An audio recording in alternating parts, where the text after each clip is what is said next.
Graça e a paz do Senhor, meus amados irmãos. Hoje nós estamos começando uma série, isso mesmo, uma série falando sobre a vida no tempo de Jesus. Essa é a parte 1.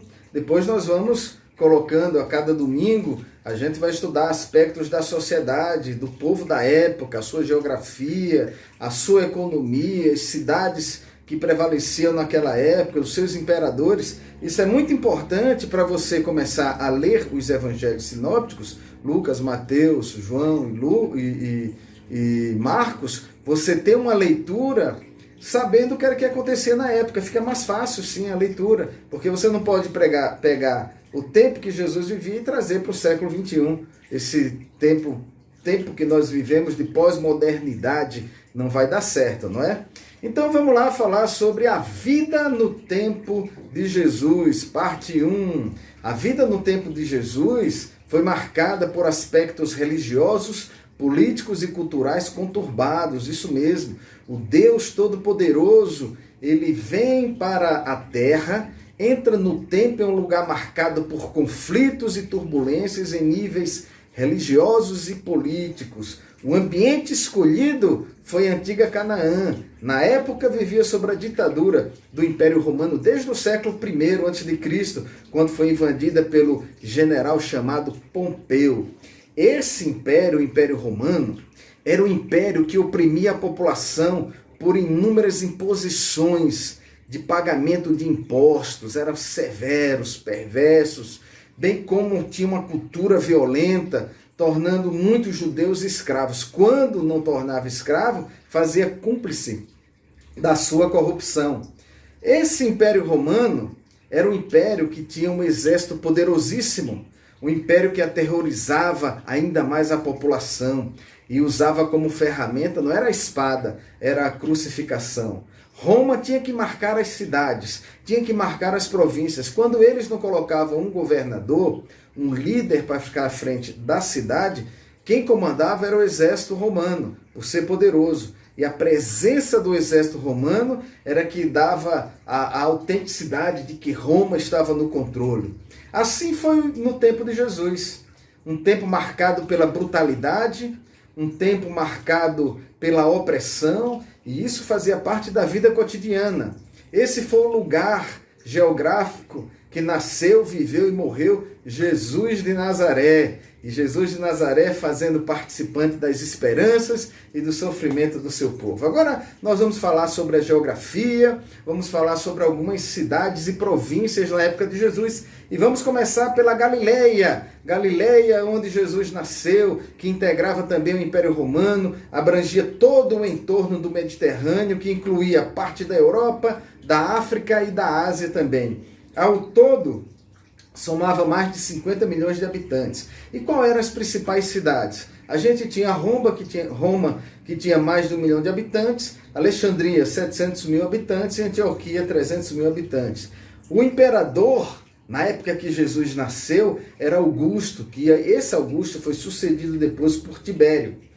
Você lembra daquela esfinge, né, de governante que Jesus observa numa moeda, né, na passagem do Novo Testamento, que ele diz assim, dá-me um dinheiro para poder ver. Aí trouxeram o dinheiro para ele. Aí ele disse, de quem é essa inscrição, de quem é essa imagem? Responderam, é de César. Aí ele disse, dá a César o que é de César, mas também dá a Deus o que é de Deus. Foi o que Jesus fez, ele pagou o tributo, porque ele foi acusado de não pagar tributo, nem ele, nem os seus discípulos. Ele manda Pedro pescar, Pedro pega um peixinho, pega uma dracma, lá tem a esfinge, né, do imperador.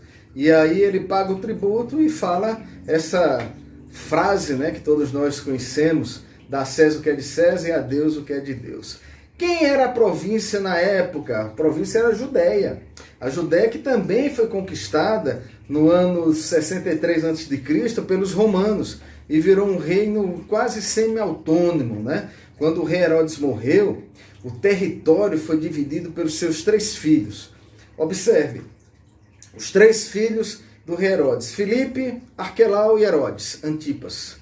A divisão ficou da seguinte forma, Filipe ficou com o leste do Rio Jordão, Arquelau ficou com Judéia, Samaria e Idumeia, e Herodes Antipas ficou com a Galileia. Mas um dado interessante que a gente precisa observar agora é que Arquelau revelou-se tão brutal, tão perverso, tão malvado, que o seu reino foi convertido em província, ele foi deposto, e quem ficou como governador na época, tomando conta, na época de Jesus, o governador, você sabe quem é, Pôncio Pilatos, isso mesmo, assumiu o lugar de Arquelau, porque a brutalidade excedia, e ele foi deposto.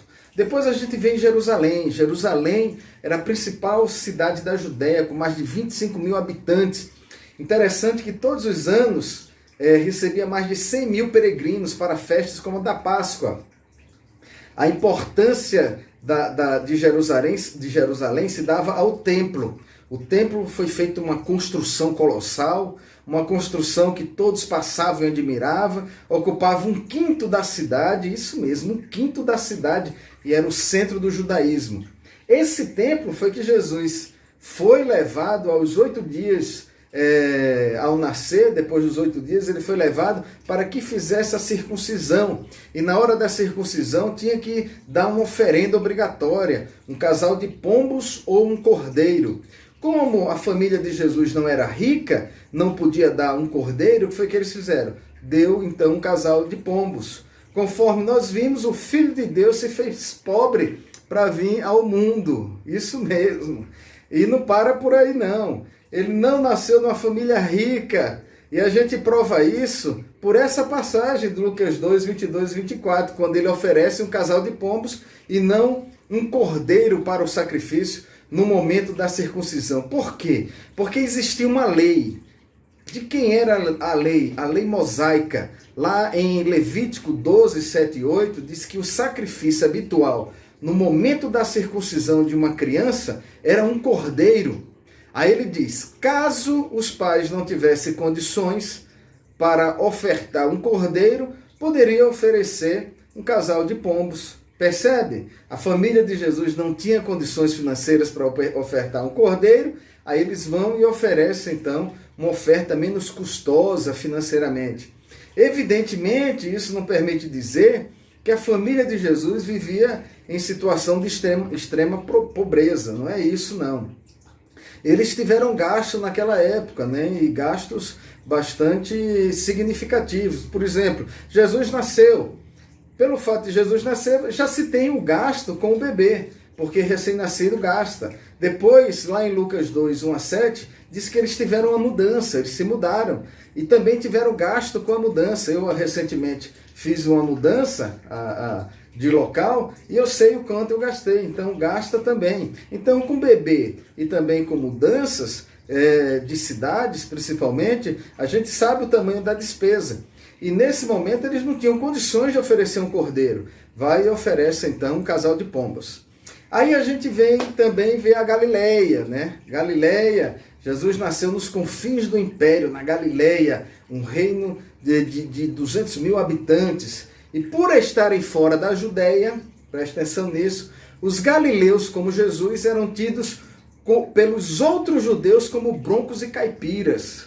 Olha que interessante, Jesus ele era tido como um caipirão, né? A Galileia não era árida, não era rochosa, igual às outras regiões daquela época. Havia muita chuva, produzia muitos cereais, azeite de oliva, vinhos e frutas. Mas Jesus era considerado um caipirão, né? Porque ele está vindo de um lugar que não tinha muita influência, Nazaré. O Novo Testamento fala, né, sobre Nazaré.